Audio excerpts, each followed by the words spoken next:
Today, Disney announced that Jimmy Kimmel Live will be returning to the airwaves tomorrow. And according to an anonymous source who spoke to CNBC, Kimmel will be addressing his suspension on his show. In a statement, Disney explained, "Last Wednesday, we made the decision to suspend production on the show to avoid further inflaming a tense situation at an emotional moment for our country.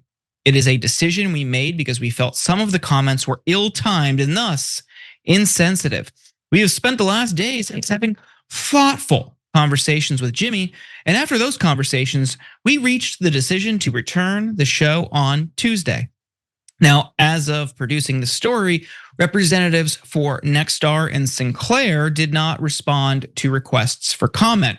Before ABC suspended Kimmel's show altogether, Nexstar and Sinclair stated they would not let their ABC affiliated stations air Kimmel's show.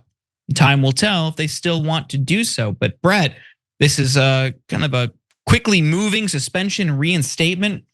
It does seem like public pressure and also like celeb and talent pressure pulling out of events. The open letter released earlier today, it seems like that may have had some impact on Disney's decision. What do you think?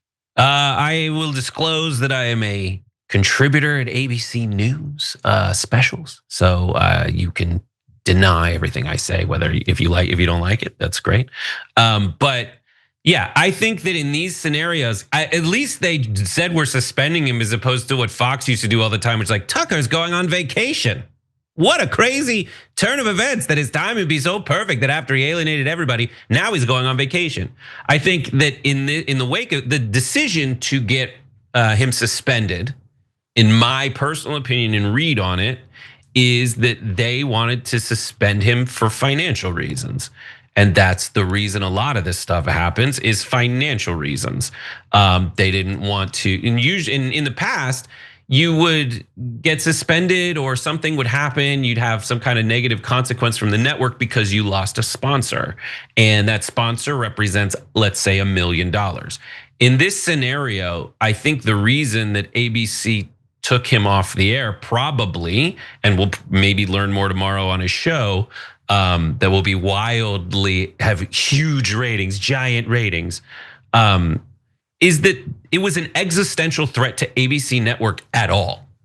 There's a great consolidation of affiliates. So the way that it works is you got network, right? And that's like people in Los Angeles who have a bunch of studios in Burbank and they pay to make the content all over the world, but that's ABC, right?